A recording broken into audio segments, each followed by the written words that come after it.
నమస్కారం TV7 news కి స్వాగతం. హెడ్లైన్ చూద్దాం. ఈ నెలలో మరోసారి ఏపీ అసెంబ్లీ సమావేశాలు 5 రోజుల పాటు సభను నిర్వహించాలని నిర్ణయం.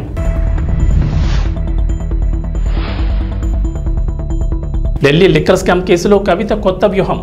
డిఫాల్ట్ బెయిల్ కోసం కవిత పిటిషన్ దాఖలు. తిరుమల శ్రీవారి ఆలయంలో కోయిలల్వా తిరుమంజనం కారణంగా అష్టదళ పద్మారాధన సేవను రద్దు చేసిన టీటీడీ.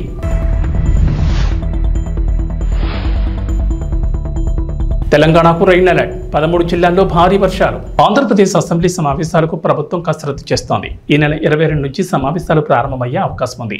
5 రోజుల పాటు సభను నిర్వహించాలని భావిస్తున్నారు. తొలి రోజు ఉభయ సభలను ఉద్దేశించి గవర్నర్ జస్టిస్ అబ్దుల్ నజీర్ ప్రసంగిస్తారు. అనంతరం గవర్నర్ ప్రసంగంపై చర్చ, ధన్యవాద తీర్మానాన్ని ప్రవేశపెట్టనున్నారు. కొత్త ప్రభుత్వం రాష్ట్ర ఆర్థిక పరిస్థితిపై సమీక్షించి పూర్తి స్థాయి బడ్జెట్ ప్రవేశపెట్టేందుకు సమయం సరిపోకపోవడంతో ఈ సమావేశాల్లో బడ్జెట్కు అవకాశం లేదంటున్నారు. ఆంధ్రప్రదేశ్ ఎన్నికల ముందు గత ప్రభుత్వం 4 నెలలకు ప్రవేశపెట్టిన ఓట్ ఆన్ అకౌంట్ బడ్జెట్ ఈ నెల 31తో ముగియనుంది. ఆంధ్రప్రదేశ్ ప్రభుత్వం కొత్త పథకాల అమలుపై ఫోకస్ పెట్టింది. ఇది ఓ కొలిక్కి తీసుకొచ్చిన తర్వాతే బడ్జెట్పై స్పష్టత ఇవ్వాలని భావిస్తోంది. మరో 3 నెలలకు తాత్కాలిక బడ్జెట్ కోసం ఆర్డినెన్స్ తీసుకొచ్చే అవకాశం ఉందని చెబుతున్నారు. ఆర్థికంగా వెసులుబాటు, వివిధ శాఖల్లోని ఆర్థిక పరిస్థితిపై స్పష్టత వచ్చిన తర్వాత సెప్టెంబర్ నాటికి పూర్తి స్థాయి బడ్జెట్ను ప్రవేశపెట్టే ఆలోచనలో ఉన్నట్లు సమాచారం. ఈ ఆర్డినెన్స్కు సంబంధించిన ప్రతిపాదనపై సీఎం ఆమోదం కోసం ఆర్థిక శాఖ ఎదురుచూస్తోంది. దేశంలో సంచలనంగా మారిన ఢిల్లీ లిక్కర్ స్కామ్ కేసులో అరెస్ట్ అయిన బీఆర్ఎస్ ఎమ్మెల్యే కల్వకుంట్ల కవిత తీహార్ జైల్లో జ్యుడిషియల్ ఖైదీగా ఉన్న విషయం తెలిసిందే. ఈ కేసులో కవితకు న్యాయస్థానం జ్యుడిషియల్ కస్టడీని పొడిగిస్తూ వస్తున్న విషయం తెలిసిందే.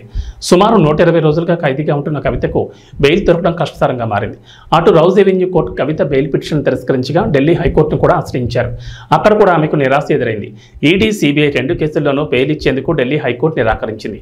అయితే ఈ కేసులో బెయిల్ పొందేందుకు కవిత మరో కొత్త వ్యూహాన్ని ఎంచుకున్నట్లు తెలుస్తోంది. బెయిల్ కోసం ఎన్ని ప్రయత్నాలు చేసినా బ్యాడ్ లక్ కంటిన్యూ అవుతూ వస్తున్న నేపథ్యంలో డిఫాల్ట్ బెయిల్ కోసం కవిత పిటిషన్ దాఖలు చేశారు. ఇప్పటి వరకు తాత్కాలిక బెయిల్ కోసం కవిత తరపు న్యాయవాదులు చేసిన ప్రయత్నాలేవి ఫలించకపోవడం గమనార్హం. న్యాయస్థానాలు ఆ బెయిల్ పిటిషన్లను తిరస్కరిస్తూ వస్తున్న నేపథ్యంలో తాజాగా డిఫాల్ట్ బెయిల్ కోసం కవిత న్యాయస్థానాన్ని ఆశ్రయించింది. అయితే నిర్ణీత వ్యవధిలోగా సిబిఐ తన దర్యాప్తును పూర్తి చేయలేకపోవడంతో కవితకు బెయిల్ ఇవ్వాలంటూ ఆమె తరపు న్యాయవాదులు కోర్టులో పిటిషన్ దాఖలు చేశారు. తిరుమల శ్రీవారి ఆలయంలో కోయిలల్వా తిరుమంజనం నిర్వహించారు. జూలై 16వ తేదీ సాలకట్ల ఆనివార ఆస్థానం పర్వదినాన్ని పురస్కరించుకుని ఇవాళ ఆలయ శుద్ధి చేపట్టారు. శ్రీవారి ఆలయంలోని ఆనంద నిలయం మొదలుకొని బంగారు వాకిలి వరకు శ్రీవారి ఆలయం లోపల ఉపదేవాలయాలు, ఆలయ ప్రాంగణం, పోటు, గోడలు, పైకప్పు, పూజా సామగ్రి తదితర వస్తువులను నీటితో శుభ్రం చేశారు.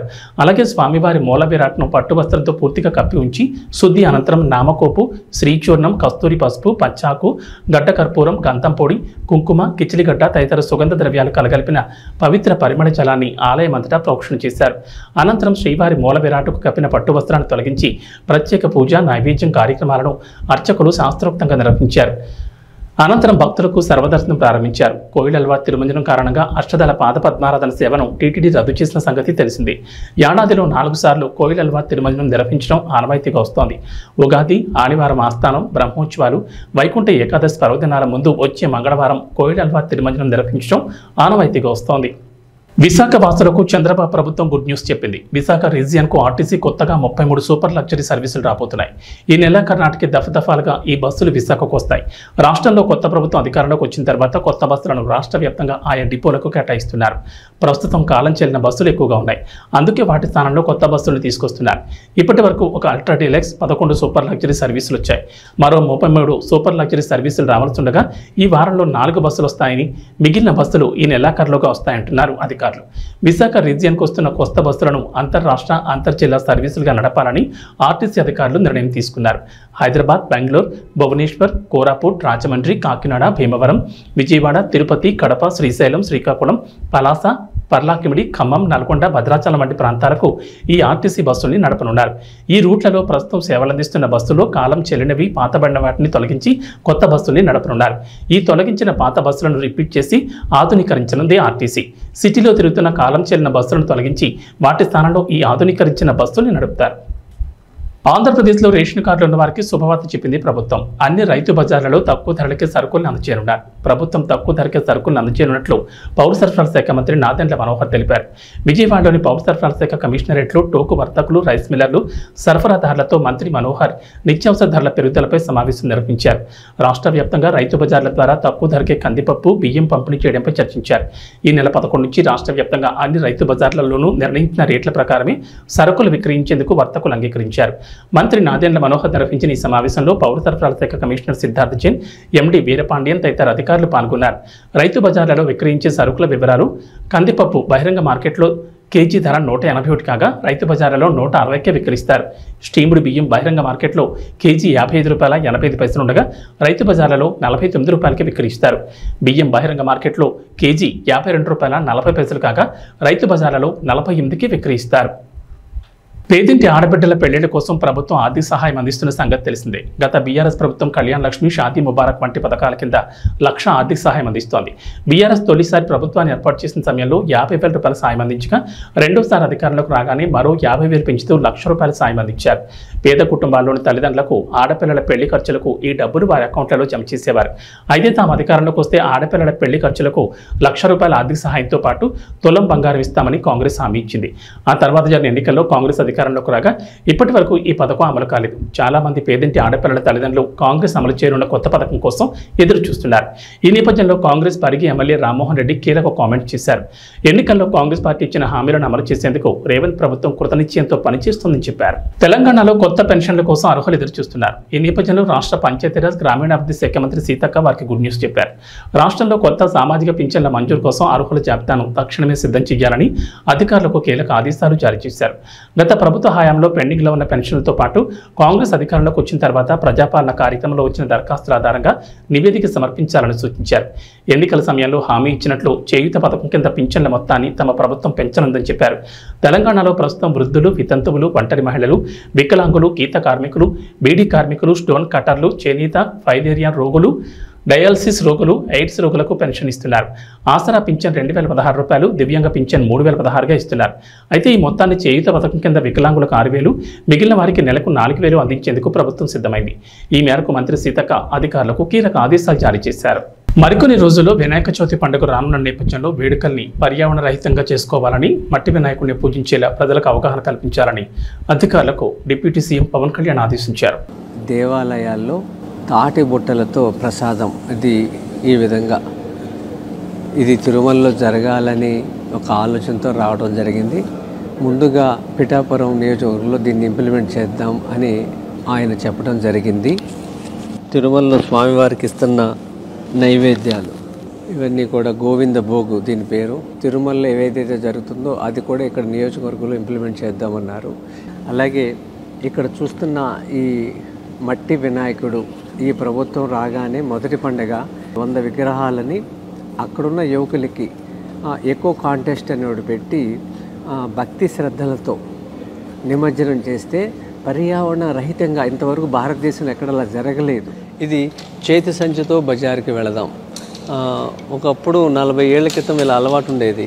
పిఠాపురం అనే పేరుతోనే ఈ వస్తువులన్నీ మనం తయారు చేసామనుకోండి, స్థానికంగా వాళ్ళకి ఒక ఆదాయం వస్తుంది.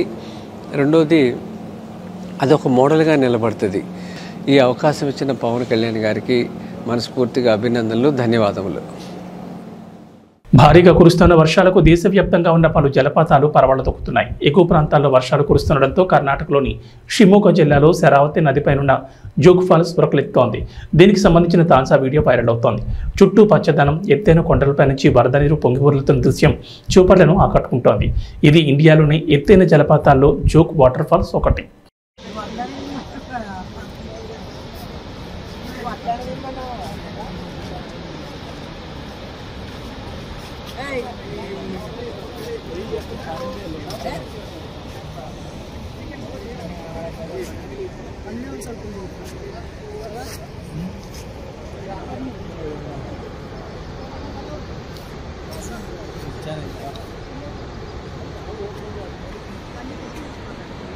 కర్నూలు జిల్లా కౌతాల మండలం ఉరుకుంద గ్రామంలో ఈరన్నస్వామి దేవస్థానం చాలా ప్రాముఖ్యత కలిగిన దేవుడు. ఆగస్టులో జరగబోయే శ్రావణ మాసంలో నెల రోజుల పాటు లక్షలాది మంది భక్తాదులు దేవస్థానానికి వస్తున్నారు. కానీ దేవస్థానం అధికారులు శ్రావణ మాసం ఏర్పాట్లు ఇప్పటి వరకు చేయలేదు. ఎక్కడ చూసినా గుడి పరిసర ప్రాంతాల్లో చెత్తా చెదారం పేరుకుపోయి కుళ్ళిపోయి కంపోస్తోంది. ఇందిరమ్మ హోటల్ దగ్గర నుంచి ఆఫీస్కు పోయే దారి వరకు గుంతలు పడి తిరగడానికి కూడా వీలు కాని పరిస్థితుంది. ఆర్జీబీ బ్యాంక్ ముందు వర్షం వస్తే భక్తులు తిరగడానికి ఇబ్బందికరంగా ఉంటుంది. గుడి ఉత్తరం ద్వారం ముందు గుంతలు పడి వర్షపు నీరు చేరి భక్తులు తిరగడానికి అసౌకర్యంగా ఉంది. అన్నసత్రం ప్రాంతంలో వర్షపు నీళ్లు నిలుస్తున్నాయి. ఆ ప్రాంతంలో చెత్తా చెదారం పేరుకుపోయింది. దేవస్థానానికి వచ్చిన భక్తులకు నీటి సౌకర్యం సరిగ్గా లేదు. స్నానానికి ఇబ్బందికరంగా ఉంది. ఎల్ఎల్సీ నీళ్లు వచ్చినా పర్వాలేదు, లేకపోతే తగిన ఏర్పాట్లు చేయాలి. లెట్రిన్ రూములు సరిగ్గా లేవు, వాటికి కూడా నీటి సౌకర్యం కల్పించాలని సిపిఎం పార్టీ డిమాండ్ చేస్తోంది. సమస్యలన్నిటిపై సూపరింటెండెంట్ వెంకటేష్కి మెమోరాండం ఇచ్చారు. ఈ పరిశీలనలో సిపిఎం పార్టీ నాయకులు ఈరన్న, మారయ్య తదితరులు పాల్గొన్నారు. అసౌకర్యంగా ఉంటే చెత్తా చెదారం మొత్తం కూడా పేరుకుపోయింది. రేపు వచ్చే నెలలోనే శ్రావణ మాసం ప్రారంభమవుతుంది. శ్రావణ మాసానికి సంబంధించిన వరకు ఎక్కడ కూడా ఇప్పటి వరకు ఏర్పాట్లు చేసినటువంటి దాఖలాలు ఎక్కడ కూడా లేవు. ఈ ఇంద్రమ్మ హోటల్ ముందుగానే మొత్తము గుడి ఆఫీస్ పోయేంత వరకు కూడా మొత్తం గుంతలు ఏర్పడి నీళ్ళు ఏర్పడింది. రేపు శ్రావణ మాసంలో వస్తే వెహికల్స్ కానీ ప్రయాణికులకు కానీ చాలా అసౌకర్యంగా ఉంటుంది. అట్లాగే బ్యాంకు ముందు మన రాయలసీమ గ్రామీణ బ్యాంకు నుంచి ముందు వరకు కూడా హోటల్ వరకు కూడా మొత్తం నీళ్ళన్నీ నిలబడి వెహికల్స్ రావడానికి పోవడానికి అట్లాగే దేవస్థానానికి రావాల్సినటువంటి భక్తాదులందరూ కూడా అసౌకర్యంగా ఉంటుంది. గుడికి ఉత్తరం దక్కన కూడా గుంతలు ఏర్పడి అక్కడ గుడి నుంచి ప్రదక్షిణం చేసుకొని అట్లాగే దేవుని మొక్కి బయటకు వచ్చేటప్పుడు కూడా గుంతలు ఏర్పడి బురద ఏర్పడుతుంది. కాబట్టి ఆ ప్రాంతం అంతా కూడా శుభ్రం చేయాలని చెప్పేసి అట్లాగే అన్నదాన సత్రం దగ్గర కూడా నీళ్లు ఏర్పడే చెత్తా చెదారం అంతా కూడా పేరుకుపోయింది. కాబట్టి దేవస్థానం దగ్గర ఇక్కడ ఉన్నటువంటి ఈవో గారు ఆ గుడి పరిసర ప్రాంతాలంతా కూడా శుభ్రం చేయాలని చెప్పేసి లేని పక్షంలోనే సిపిఎం పార్టీగా పెద్ద ఎత్తున ఆందోళన కార్యక్రమాలను నిర్వహిస్తామని చెప్పేసి ఈరోజు దేవస్థానం సిబ్బందికి అట్లాగే ఇక్కడ ఉన్నటువంటి అధికారులకు అందరూ కూడా సిపిఎం పార్టీ తరఫున హెచ్చరిస్తున్నాం. నా పేరు మల్లయ్య, సిపిఎం పార్టీ కౌతాళ. విద్యార్థులకు పరీక్షలు, జ్ఞాపక శక్తిని, వారి భయాందోళనను, మానసికంగా బాధపడే వారికి, మత్తు పదార్థాలకు బానిసలైన వారికి, చెడు దుర్వ్యసనాలకు బానిసలైన వారికి, భార్యాభర్తల సమస్యలకు తనదైన శైలిలో కౌన్సిలింగ్ ఇస్తూ మానసిక రుగ్మతలను పోగొట్టే సైకాలజిస్ట్, ప్రముఖ హిప్నాటిస్ట్ ఉమాచంద్రన్ అభినందించి తీరాల్సిందేనని ఆల్ బీసీ జాతీయ సంక్షేమ సంఘం ఉపాధ్యక్షుడు, అఖిల భారత దోబీ మహాసంఘ్ జాతీయ ఉపాధ్యక్షుడు చింతాడ శ్రీనివాస్ అన్నారు. ఈ మేరకు భీమవరం కోడవెల్లి రోడ్లో చింతాడ శ్రీనివాస్ కార్యాలయంలో ప్రముఖ హిప్నాటిస్ట్ ఉమాచంద్కు గౌరవ సత్కారం అందించారు. ఈ సందర్భంగా చింతాడ శ్రీనివాస్ మాట్లాడుతూ గత 3 దశాబ్దాలకు పైగా అనేక వేదికలపై హిప్నాటిజం ప్రోగ్రాంలు చేస్తూ ప్రముఖుల ప్రశంసలు అందుకోవడమే కాకుండా మద్యం, మత్తు పదార్థాలకు బానిసలైన అనేక మంది హిప్నాటిజం ద్వారా కౌన్సిలింగ్ అందించి మామూలు వ్యక్తులు చేసిన ఘనత ఉమాచంద్కే దక్కుతుందని, వారి సేవలను గుర్తించి వారికి గౌరవ సత్కారం అందించామని అన్నారు. ఈ సందర్భంగా ఉమాచంద్ మాట్లాడుతూ మానవతా ధర్మంగా ఇటువంటి సేవలు చేయడం భగవంతుడిచ్చిన వరంగా భావిస్తున్నారన్నారు. హైదరాబాద్లోనే కాకుండా భీమవరంలో కూడా కొద్ది రోజుల్లో మానసిక సమస్యలపై కౌన్సిలింగ్ సెంటర్ను కార్యాలయాన్ని ప్రారంభిస్తామని తెలిపారు. తాను అందుకున్న గౌరవ సత్కారం తనకు మరింత బాధ్యతలు పెంచుతుందని, మీ అందరి ఆశీస్సులే నాకు కొండంత అండని అన్నారు. ఈ కార్యక్రమంలో చింతాడ ప్రసన్న కుమార్, కృష్ణ తదితరులు పాల్గొన్నారు. మనం భీమవరం పట్టణానికి విచ్చేసిన సైకాలజిస్ట్ శ్రీ ఉమాచంద్ర గారికి మన భీమవరం పట్టణం ఇచ్చేశారు. ఆయన రాజమండ్రిలో ఎంతోమందికి ఉపయోగపడి ఈరోజు మన భీమవరంలో కూడా చాలామందికి ఉపయోగపడ్డారు. అలాగే ఎవరైనా కొన్ని ఇబ్బందులు ఉన్నా, మత్తు పానీయాలకు అలవాటు పడినా, లేకపోతే మానసికంగా ఉన్నా అటువంటి వారికి ఆయన ఎన్నో సైకాలజిస్ట్ ద్వారా సేవలు అందించి చాలా ప్రజలు మనవులు పొందినారు. అలాగే ఆయన ఇలాగ ఎన్నో సేవలు చేయాలని, అలాగే మన ఎక్కువగా మత్తు పానీయాలకు అలవాటు పడుతున్నారు.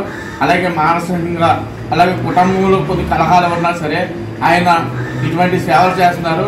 ఆయనకి మా బీసీ సంఘాల తరఫున, అలాగే రజక సంఘాల తరఫున ప్రత్యేక కృతజ్ఞతలు తెలుపుకుంటున్నాం.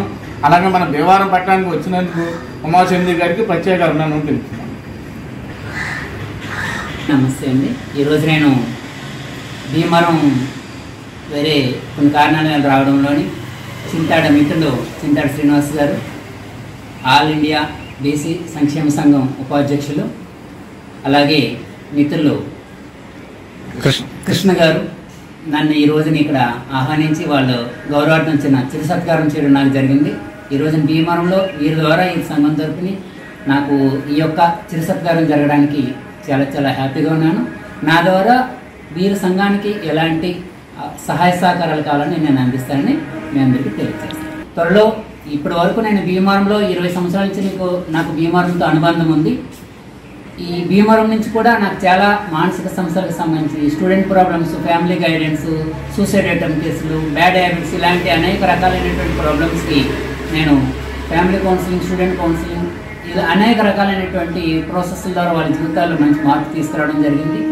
అలాగే త్వరలో రాబోయే ప్రకాశం జిల్లా కంభం మండలం నర్సిరెడ్డిపల్లి గ్రామ దళితుల శ్మశానం కోసం 3 ఎకరాల 75 సెంట్ల భూమిని ప్రభుత్వం ఏర్పాటు చేస్తుండగా కేవలం 10 సెంట్లు వదిలి మిగతా 3 ఎకరాల 60 సెంట్ల స్థలం కొందరు అగ్రకులానికి చెందిన బీసీలు ఆక్రమించి భూమిని దున్ని పంటను వేసుకుని అక్రమంగా ప్రవర్తిస్తున్నారు. ఇదేంటని అడిగితే అమానుషంగా మాట్లాడుతూ గొడవలు చేస్తున్నారు. అధికారులు నాయకుల అండదండలతో అణచివేస్తూ పక్షపాతం చూపిస్తున్నారు. ఇప్పటికైనా సంబంధించిన అధికారులు నాయకులు కలవ చేసుకుని దళితులైన మాకు న్యాయం చేయాల్సిందిగా గ్రామ ఎస్సీ కాలనీ వాసులు కోరుతున్నారు. నమస్కారం సార్, నా పేరు రమణ, మాది నర్సిరెడ్డిపల్లి గ్రామం, ఖమ్మం మండలం, ప్రకాశం జిల్లా. సార్ మేము ఎస్సీ కాలనీ వాసులము. మాకు ఇక్కడ శ్మశానానికి స్థలమే లేకుండా చేసిండ్రు. మా స్థలం వచ్చేసి 3 ఎకరాల 75 సెంట్లు మొత్తము. కాకపోతే వీళ్ళు రైతులు మొత్తం ఆక్రమించేసిండ్రు. మేము దళితులమని చెప్పేసి మేమేం చేయలేమని చెప్పేసి మేము అడిగితే మా మీద దాడి చేయడానికి ఎదురు తిరుగుతా చేస్తున్నారు. మొత్తం 3 ఎకరాల 75 సెంట్లకు గాను కనీసం మాకు ఇప్పుడు 10 సెంట్లు కూడా లేదు సార్. 10 సెంట్లకు కూడా ఇవన్నీ కంపల్సరీ సార్. ఎవరన్నా చనిపోయినా కూడా పెట్టుకునే పరిస్థితులు మేము లేము సార్. కేవలం ఈ యొక్క సమాధి ఉండడం వల్ల ఈ 10 సెంట్లైనా మాకు మిగిలించారు. లేకపోతే అసలు మాకు శ్మశానమే లేదు సార్. ఎవరన్నా మా గ్రామంలో అడిగినా కూడా మీరు దళితులు అని చెప్పేసి మమ్మల్ని హీనంగా చూస్తున్నారు సార్. దయచేసి మా ఎందుకు దయ చూపించి మాకు శ్మశానానికి మా స్థలమే సార్ 3 ఎకరాల 75 సెంట్లు మొత్తం మా స్థలం మాకు ఇప్పించవలసిందిగా ప్రార్థిస్తున్నాం సార్. సార్ మా అందు మీరు దయ ఉంచి పక్షపాతము వివక్షత లేకుండా మాకు కూడా మీరు ఎమ్మెల్యే గారు కాబట్టి మా అందు దయ ఉంచి మా శ్మశానం స్థలం మీరు మాకు ఇప్పించవలసిందిగా కోరుచున్నాం సార్. కనీసం మా పరిస్థితి ఎంత హీనంగా ఉందంటే ఎవరైనా చనిపోతే కూడా మేము ధైర్యంగా వచ్చి మా స్థలంలో మేము పెట్టుకునే పరిస్థితుల్లో లేం సార్. మీరే ఆలోచన చేయండి సార్. దయచేసి మా అందు దయ ఉంచి మాకు ఈ స్థలం మా స్థలం మాకు ఇప్పించవలసిందిగా కోరుచున్నాను. ప్రశాంత్ వర్మ ఇప్పుడు ఎంతో బిజీగా ఉన్నారో ప్రత్యేకంగా చెప్పాల్సిన పని లేదు. ప్రశాంత్ వర్మ సినిమాటిక్ యూనివర్సల్ భాగంగా చాలా సినిమాలు రాబోతున్నాయి. ఎంతో మంది సూపర్ హీరోల సినిమాలు రెడీ అవుతున్నాయి. ఈ క్రమంలో ప్రశాంత్ వర్మ టీంలోని ఎంతో మంది దర్శకులు అండ్ టాలెంట్ టెక్నీషియన్స్ పలు ప్రాజెక్టులను హ్యాండిల్ చేస్తూ బిజీగా ఉన్నారు. ప్రశాంత్ వర్మ అయితే ముఖ్యంగా జై హనుమాన్ మూవీ మీద ఫోకస్ పెట్టాడు. అదే టైంలో రణ్వీర్ సింగ్తో ఓ సినిమాను ప్లాన్ చేస్తాడన్న సంగతి తెలిసిందే. గత కొన్ని రోజులుగా రణ్వీర్ సింగ్ ప్రశాంత్ వర్మ సినిమా మీద డైలమా కనిపించింది. ఈ ప్రాజెక్ట్ మధ్యలోనే ఆగిపోయిందనే రూమర్లు వినిపించాయి. కానీ ఇంతవరకు ఈ ప్రాజెక్ట్ గురించి ఎలాంటి అధికారిక సమాచారం అయితే రాలేదు. అసలు ఈ సినిమా ఉందని కానీ లేదని కానీ ఎవ్వరూ చెప్పలేదు. కానీ తాజాగా ప్రశాంత్ వర్మ వేసిన ఓ ట్వీట్ చూస్తే రకరకాల అనుమానాలు పుట్టుకొచ్చేలా ఉన్నాయి. తాజాగా ప్రశాంత్ వర్మ తిరస్కరణ గురించి ఓ ట్వీట్ వేశాడు. ఆ ట్వీట్ని గమనిస్తుంటే తన సినిమాను కథను ఎవరో రిజెక్ట్ చేసినట్లుగా కనిపిస్తోంది. ఎన్ని రిజెక్షన్స్ ఎదురైతే అంత మంచిది అన్నట్లుగా ప్రశాంత్ వర్మ వేసిన ట్వీట్ ఇప్పుడు చర్చనీయాంశంగా మారింది. నీ కథను ఎవరు రిజెక్ట్ చేశారన్నా, అయినా ఆ బాలీవుడ్ స్టార్లతో ఎందుకు తీస్తున్నావన్నా, మన వాళ్ళతోనే సినిమా తీయొచ్చు కదా అని సలహాలు ఇస్తున్నారు. ఈ ట్వీట్ రణ్వీర్ సింగ్ కోసమే చేశావా అని అంతా కామెంట్లు చేస్తున్నారు. జై హనుమాన్ సినిమాలో ఆంజనేయుడిగా రామ్ చరణ్ లేదా చిరంజీవి అయితే బాగుంటుందని నిర్మాత నిరంజన్ రెడ్డి భార్య మాట్లాడిన ఆడియో ఎంతగానో వైరల్ అయింది. మరి హనుమంతుడిగా జై హనుమాన్ సినిమాలో ఏ స్టార్ హీరో నటిస్తారో వేచి చూడాల్సిందే. T20 వరల్డ్ కప్ 2024ను ముద్దాడడంతో 11 ఏళ్ల తర్వాత టీమిండియా తిరిగి ఐసీసీ టైటిల్ను గెలుచుకుంది. 2013లో ఛాంపియన్స్ ట్రోఫీ విజయం తర్వాత తిరిగి మరోసారి ఐసీసీ టైటిల్ను దక్కించుకుంది. ఉత్కంఠభరితంగా సాగిన ఫైనల్ మ్యాచ్లో పటిష్టమైన దక్షిణాఫ్రికా జట్టును మట్టి కరిపించి T20 వరల్డ్ కప్ 2024ను సొంతం చేసుకుంది. దీంతో 14 ఏళ్ల సుదీర్ఘ విరామం తర్వాత రెండోసారి T20 వరల్డ్ కప్ను భారత్ గెలుచుకుంది. ఈ క్రమంలో రోహిత్ సేనకు బీసీసీఐ భారీ నజరానా ప్రకటించింది. ఆటగాళ్లు, కోచింగ్ సిబ్బంది, సహాయక సిబ్బంది, రిజర్వ్ ఆటగాళ్లు, సెలెక్టర్లు మొత్తం 42 మంది కలిపి ఏకంగా 125 కోట్ల ప్రైజ్మని ప్రకటించింది. దీంతో జట్టులోని ఆటగాళ్లు, హెడ్ కోచ్ రాహుల్ ద్రావిడ్లకు ఒక్కొక్కరికి 5 కోట్ల చొప్పున, మిగతా సిబ్బంది, రిజర్వ్ ఆటగాళ్లకు కూడా గణనీయ సంఖ్యలోనే నగదును పంపిణీ చేశారు. రిజర్వ్ ఆటగాళ్లకు 2.5 కోట్లు, కోచింగ్ సిబ్బందికి 1 కోటి చొప్పున, బ్యాక్ రూమ్ సిబ్బంది, వైద్యులు, త్రోడౌన్ నిపుణులకు 2 కోట్ల చొప్పున, సెలెక్టర్లకు ఒక్కొక్కరికి 1 కోటి చొప్పున అందజేసింది. మరి ఇప్పుడంటే పెద్ద మొత్తంలో నగదు బహుమతిని అందించారు. కానీ 2007లో MS ధోని నాయకత్వంలోని భారత జట్టు తొలి T20 వరల్డ్ కప్ గెలిచినప్పుడు, 2013లో ఐసీసీ ఛాంపియన్స్ ట్రోఫీ, 2011లో వన్డే వరల్డ్ కప్లను గెలిచిన సమయంలో బీసీసీఐ తక్కువ మొత్తంలో ప్రైజ్ మనీని ప్రకటించింది. తెలంగాణ ప్రజలకు హైదరాబాద్ వాతావరణ కేంద్రం అధికారులు చల్లని కబురు చెప్పారు. ఇవాళ రాష్ట్రంలో విస్తారంగా వర్షాలు కురుస్తాయంటున్నారు. నైరుతి రుతుపవనాల తోడు ద్రోణి ప్రభావంతో తెలంగాణ వ్యాప్తంగా వర్షాలకు ఛాన్స్ ఉందని చెప్పారు. నేడు వికారాబాద్, సంగారెడ్డి, మెదక్, వరంగల్, హనుమకొండ, నిజామాబాద్, కామారెడ్డి, నాగర్ కర్నూల్, మహబూబ్ నగర్, జయశంకర్, భూపాలపల్లి, ములుగు, భద్రాద్రి, ఖమ్మం జిల్లాల్లో భారీ వర్షాలు కురుస్తాయన్నారు. ఈ మేరకు ఆయా జిల్లాలకు వాతావరణ శాఖ అధికారులు ఎల్లో అలర్ట్ జారీ చేశారు. హైదరాబాద్లో ఉదయం వాతావరణం పొడిగా ఉంటుందని చెప్పారు. సాయంత్రానికి నగరంలో జల్లులు పడే అవకాశం ఉందని వెల్లడించారు. భారీ వర్షాలతోడు భారీ స్థాయిలో బలమైన ఈదురుగాలులు వీస్తాయన్నారు. గంటకు దాదాపుగా 30 నుంచి 45 కిలోమీటర్ల వేగంతో ఈదురుగాలులు వీస్తాయని చెప్పారు. గాలులతో పాటు ఉరుములు, మెరుపులతో కూడిన వర్షాలు కురుస్తాయన్నారు. కొన్ని చోట్ల పిడుగులు పడే అవకాశం ఉందన్నారు. ఈ నేపథ్యంలో ప్రజలు అప్రమత్తంగా ఉండాలని సూచించారు. అవసరమైతేనే బయటకు వెళ్లాలని, చెట్ల కింద ఉండకూడదని హెచ్చరించారు. పొలం పనులు చేసుకునే వారు కూడా జాగ్రత్తగా ఉండాలని చెప్తున్నారు. ఏబీ బులెటిన్ విశేషాలు. నమస్కారం.